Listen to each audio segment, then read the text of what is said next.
Today I'm going to show you the most deluxe, devious Pythagoras cup ever invented.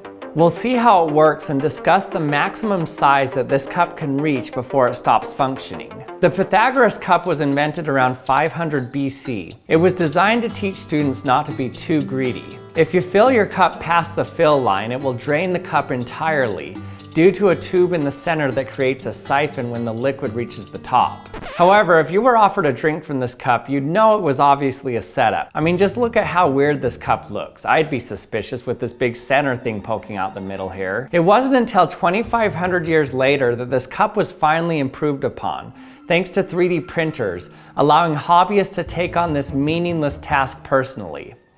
This cup is called the devious Pythagoras cup, and it features several improvements. The center tube is gone, cleverly hidden in the sides of the cup. I made a video on this to show how cool it was, but it didn't take long before all the smart Alecs in the comments section pointed out the weaknesses of this cup as well. Just plug the hole at the bottom. There's obviously a hole in the bottom. Plug the hole. Well, today I'm going to show you the deluxe devious Pythagoras cup that fixes all of these problems and becomes unstoppable in making a mess when your friends or students become too greedy. You can see that there's no visible hole in the bottom or pipes in this mug. We're going to see who can fill ours up to the top first without overflowing it. Okay. Was this a planned event? Yes. So when you fill it up a modest amount and don't be too greedy, then you can take a drink like normal. But if you get too greedy, watch what happens. I want more. More. Oh no.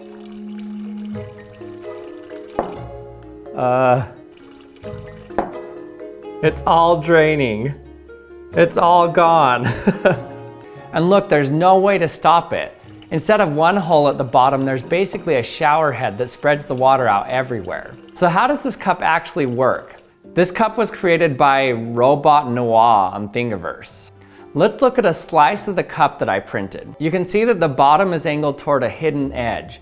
Inside the handle there are hidden tubes. When you fill the cup, the water also fills the tube in the handle. And once the water level reaches the top of this drain tube, it freely flows over the edge. This is called a siphon. Siphons are often used to move fluid up and over an edge without continuous work. However, siphons have their limits as well. The pressure at the top of the siphon equals atmospheric pressure minus the hydrostatic pressure of the water in the tube. The lowest pressure we could get at the top is 0 atmospheres.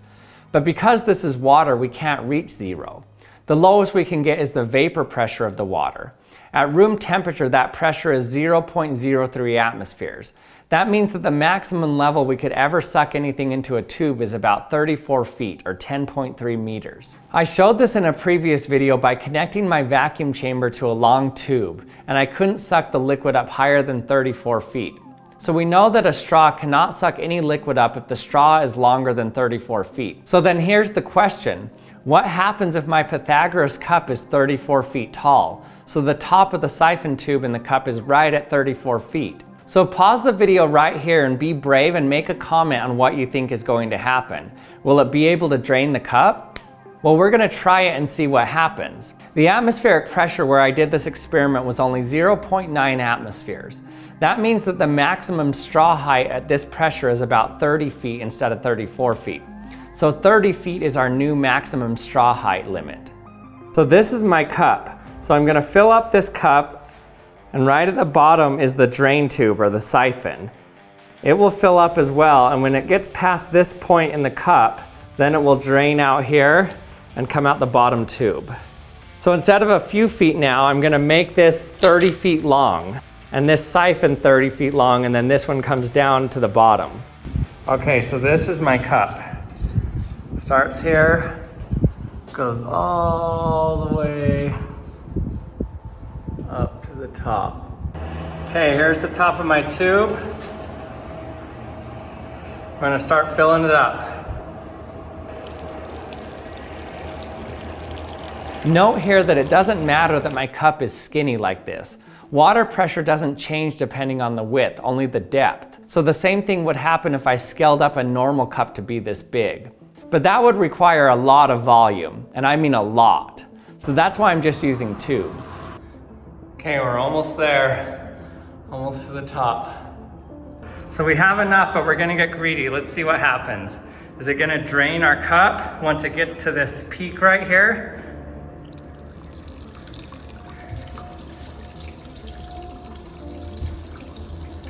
Okay, it's filling up. Uh-oh, we overdid it. Too much. Oh, and there it goes.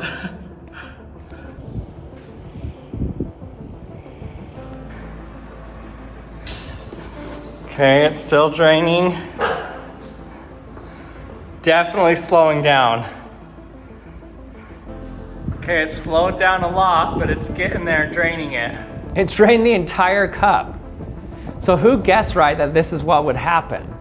So how did the siphon suck up the water in the tube when we were over the limit of the maximum height of the straw?